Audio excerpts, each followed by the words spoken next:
Shalom, welcome to Rabbi Ron the House.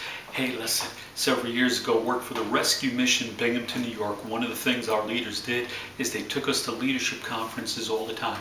I believe it was my first conference I was at. Heard a man by the name Jim Collins speak about his book, Good to Great. This is a good book, Good to Great. You need to read it, must-read book. You want to learn how you or your ministry can go from good to great. This is the book that'll help teach you how to make it happen. One of the things I never forgotten, he says, important thing is get the right people on the bus. You start in ministry, don't worry about, oh, I need a children's worker, a youth worker, a visitation worker. No. Just get the right kind of people. If you got the right people, they'll make it happen. Don't you worry about it. They'll find a way to get the job done. They'll do it right.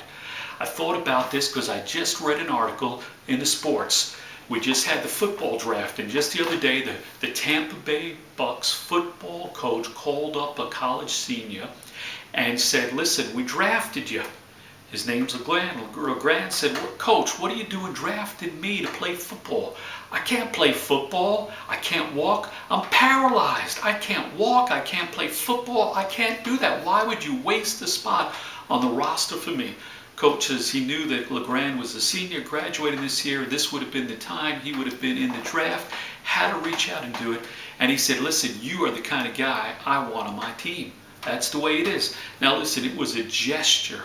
And because he's not going to be out there playing. And he said, but you got the spirit, you got the character, you're the right kind of guy that I want on a team. What was the story there? The doctors told him you will always be paralyzed and you'll be resigned to a ventilator. You won't be able to breathe on your own. You will always need a ventilator. This guy's not using a ventilator today.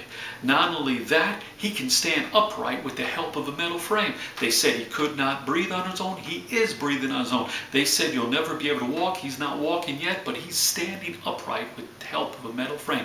This guy says, I never say never. I don't quit. And he says, someday I'm going to walk, and what am I going to do? I'm going to go back to that football stadium where I was injured. I'm going to lie my body down on the grass in the spot where I was paralyzed, and then of my own strength, I'm going to stand up and walk off the field. Let me tell you, I believe LeGrand. LeGrand's going to do that. He's going to go back to that football stadium and he's going to walk off that field. When you are building a ministry, when you are seeking friends, when you are looking for staff to work in your office, LeGrand is the kind of guy you want with you. He's the kind of guy you want on your football team. You want him in the locker room when you're prepping the team and getting them ready. He's the kind of guy you want on the sidelines. He's the kind of guy you want in the office when you're trying to figure out how to make something happen. He's the guy you want in your congregation, your ministry, because this guy just doesn't quit. And so, two things. One, you need to pray and find people like LeGrand to get on your team, to get in your ministry, to get in your congregation, and put in leadership to help you build the kingdom of God.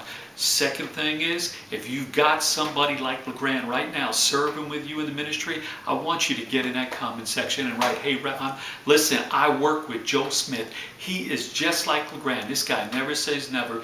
He says, we'll find a way. Defeat is not an option. We will make it happen. I will walk again. We will walk again. And so write it down and give praise where praise is due. First and foremost, praise goes to God, but second to the people of God that he uses. And so listen, do that now. This is real important.